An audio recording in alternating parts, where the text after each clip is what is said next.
அன்பு நண்பர்களே, அனைவருக்கும் அன்னை சமையல் உமாவின் அன்பான வணக்கங்கள். இன்னைக்கு அன்னை சமையலில் பார்க்க போகிறது சூப்பரான கெஸ்ட் லஞ்ச் மெனுங்க. தக்காளி பிரியாணி, அதுக்கு சூப்பரான சைட் டிஷ், பன்னீர் கிரேவி, ஆனியன் ரைத்தாவும் பண்ணியிருக்கேன்.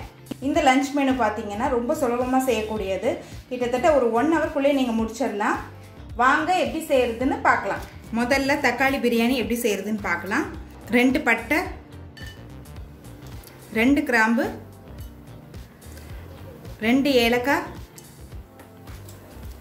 1 அன்னாசி முக்கு, கொஞ்சம் கல்பாசி, 1 பிரியாணி இலை, 1 டீஸ்பூன் சோம்பு.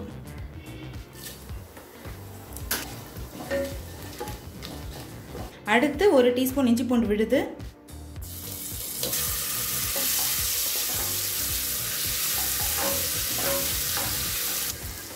கொஞ்சம் புதினா,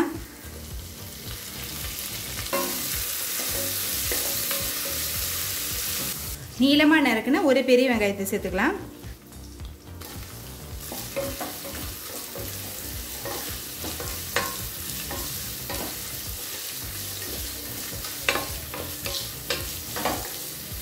அடுத்தது 2 பச்சை மிளகாய் சேர்த்துக்கலாம்.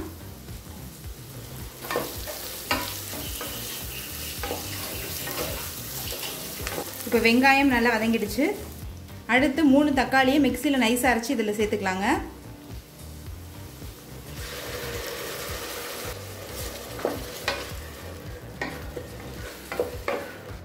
தேவையான அளவு உப்பு.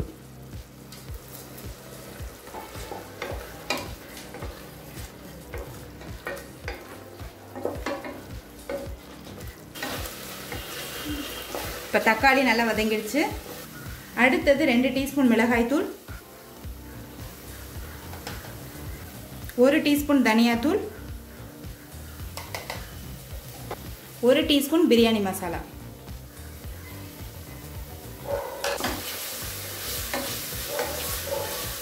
எல்லாத்தையும் சேர்த்து 1 நிமிஷம் வரைக்கும் நல்லா வதக்கிக்கலாங்க.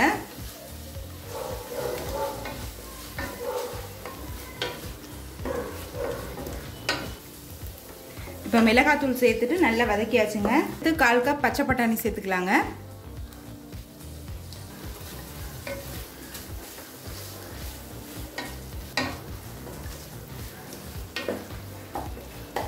பச்சை பட்டாணி சேர்க்கறது ஆப்ஷனல் தாங்க, நீங்கள் விருப்பப்பட்டால் சேர்த்துக்கலாம், இல்லைனா வேண்டாம். அடுத்தது நம்ம தண்ணி சேர்த்துக்கலாங்க. நான் 1.5 கப் அரிசி எடுத்திருக்கேன், அதனால் 3 கப் தண்ணி சேர்க்குறேன். இப்போ அடுத்தது அரிசி சேர்த்துக்கலாங்க. பாஸ்மதி அரிசி 20 நிமிஷம் ஊற வச்சு சேர்த்துக்கலாம்.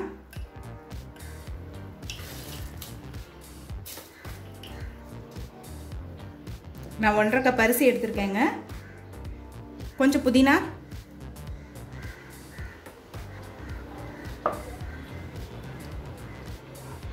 இப்போ மூடி போட்டு குக்கர்லேருந்து 2 விசில் வர வரைக்கும் வெயிட் பண்ணலாங்க.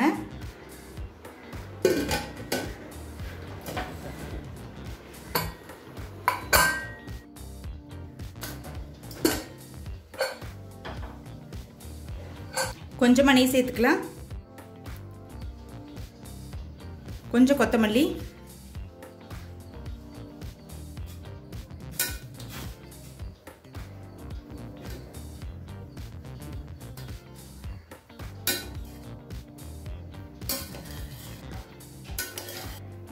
தக்காளி பிரியாணி ரெடி ஆயிடுச்சுங்க. அடுத்து பன்னீர் கிரேவி எப்படி செய்யறதுன்னு பார்க்கலாம். 3 பட்டை, 2 கிராம்பு, 2 ஏலக்காய், 1 டீஸ்பூன் சோம்பு, 1 டீஸ்பூன் சீரகம்.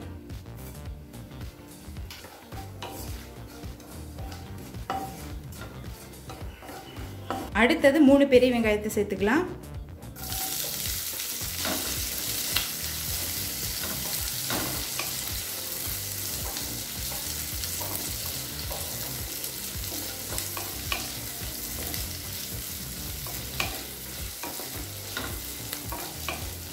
கொஞ்சம் இஞ்சி சேர்த்துக்கலாங்க. 5 பல் பூண்டு,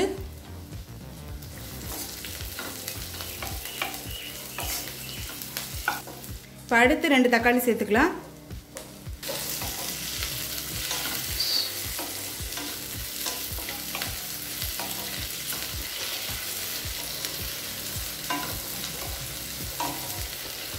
கொஞ்சம் முந்திரி சேர்த்துக்கலாங்க.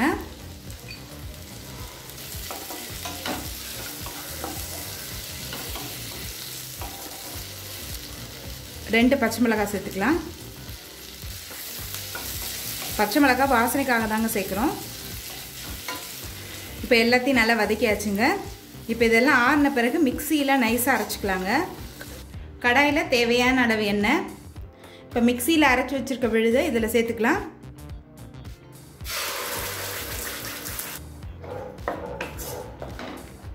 நம்ம ஏற்கனவே வதக்கிட்டதால் ரொம்ப வதக்கணும்னு அவசியம் இல்லைங்க. லேசாக வதக்கினா போதும்.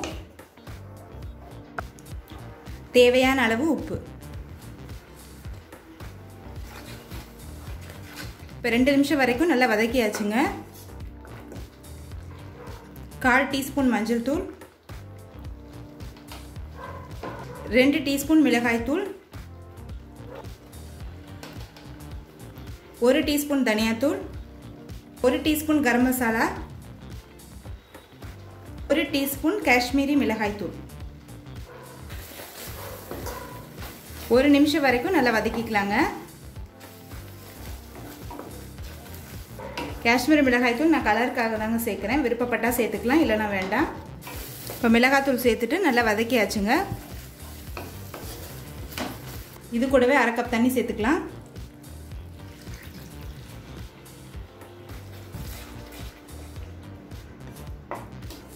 இப்போ 2 நிமிஷம் கழிச்சு பாருங்கள், எண்ணெய் நல்லா பிரிஞ்சு வந்துருச்சுங்க. அடுத்து நம்ம பன்னீரை சேர்த்துக்கலாம். நான் 200 கிராம் பன்னீரை சேர்க்குறேங்க.